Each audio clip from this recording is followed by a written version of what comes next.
ഇങ്ങനെയുള്ള സംഭവങ്ങളെ ഇങ്ങനെ സോഷ്യൽ മീഡിയ വഴിയോ അല്ലെങ്കിൽ മറ്റേതെങ്കിലും പ്ലാറ്റ്ഫോമുകൾ വഴിയോ ഈ സോഷ്യൽ ഓഡിറ്റിങ്ങിന് വിട്ടുകൊടുക്കാതെ ക്ലാസ് മുറികളിൽ തന്നെ ഈ പ്രശ്നങ്ങളൊക്കെ രമ്യമായി പരിഗണിക്കാൻ, സ്കൂളുകളിൽ തന്നെ അതൊക്കെ പരിഹരിക്കാൻ അധ്യാപകർ എടുക്കേണ്ട മുൻകരുതലുകൾ? ജാഗ്രതാ സമിതി എന്ന് പറഞ്ഞുകൊണ്ട് സ്കൂളുകളിൽ ഇത്തരത്തിലുള്ള കമ്മിറ്റികളുണ്ട്. അതിന് പരിശീലനം, പ്രത്യേകമായി സൈക്കോളജിയിൽ പരിശീലനം കൊടുത്ത അധ്യാപകരുണ്ട്. ഹയർ സെക്കൻഡറിയിൽ സൗഹൃദ കോർഡിനേറ്റർ എന്നാണ്, കുട്ടികളുമായിട്ട് സൗഹൃദം ഉണ്ടാക്കുക എന്നതാണ് അവർക്ക് കൊടുത്തിരിക്കുന്ന ഉത്തരവാദിത്വം തന്നെ. അത് ആ ജാഗ്രതയുടെ കൺവീനർക്കോ അല്ലെ സൗഹൃദയുടെ കോർഡിനേറ്റർക്കോ മാത്രമുള്ള ഉത്തരവാദിത്തമായിട്ട് അധ്യാപകർ ഇതിനെ കാണാതിരിക്കുക എന്നുള്ളതാണ് ഒരു കാര്യം. എല്ലാവരുടെയും ഉത്തരവാദിത്തം തന്നെയാണ്.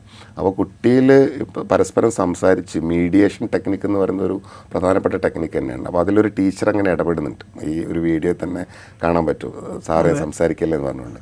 ആ ഒരു ഇടപെടലാണ് അവിടെ നടക്കേണ്ടിയിരുന്നത്.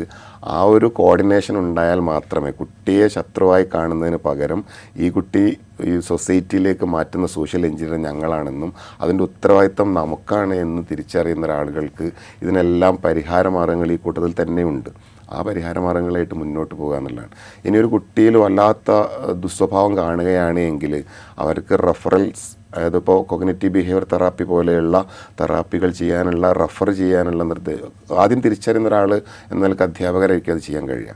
അത്തരത്തിൽ കണ്ടക്ട് ഡിസോർഡേഴ്സ് കാണിക്കുന്ന കുട്ടികളുണ്ട് എങ്കിൽ അവരെ ഇത്തരം തെറാപ്പികളിലൂടെ പറഞ്ഞയച്ചിട്ട് നമുക്ക് മാറ്റാവുന്നേ ഉള്ളൂ.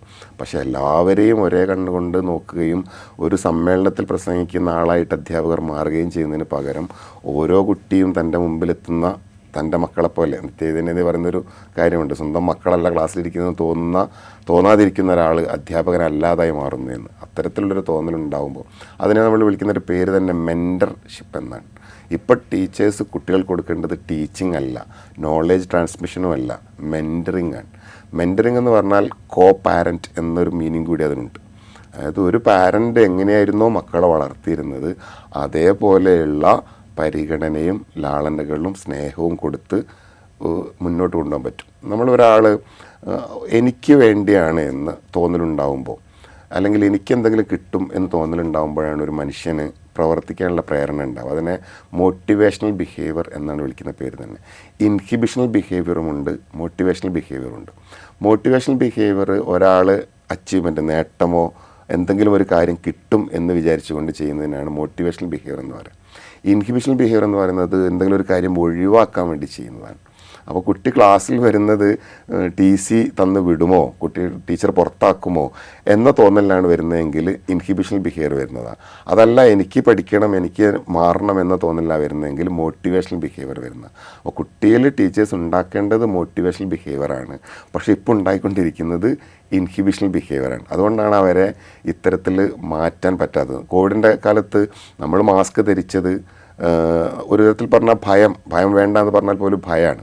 പക്ഷേ എനിക്ക് പനി വരുമോ എന്ന് പേടിച്ചിട്ടാണ് ഞാൻ മുഖം കഴുകാൻ തയ്യാറായത്. റോട്ടിലേക്ക് ഇറങ്ങുമ്പോൾ അടി കിട്ടും. അന്ന് അടിയന്തരാവസ്ഥ പോലെ അടി ഉണ്ടായിട്ട് ആരെങ്കിലും പ്രതിഷേധിച്ചോ? അത് പ്രതിഷേധിക്കാത്തത് എൻ്റെ കാര്യത്തിനാണിത് ചെയ്യുന്നത് എന്ന ബോധം നമുക്കുണ്ടായത് കൊണ്ടാണ്. ആ ബോധം കുട്ടിയിലുണ്ടായിക്കഴിഞ്ഞാൽ കുട്ടിയിലും ആ രീതിയിലുള്ള പ്രതികരണങ്ങളുണ്ടാവും. അപ്പം മോട്ടിവേഷണൽ ബിഹേവിയർ സൃഷ്ടിക്കാൻ അധ്യാപകർ കഴിയണമെന്നതാണ് എൻ്റെ ഒരു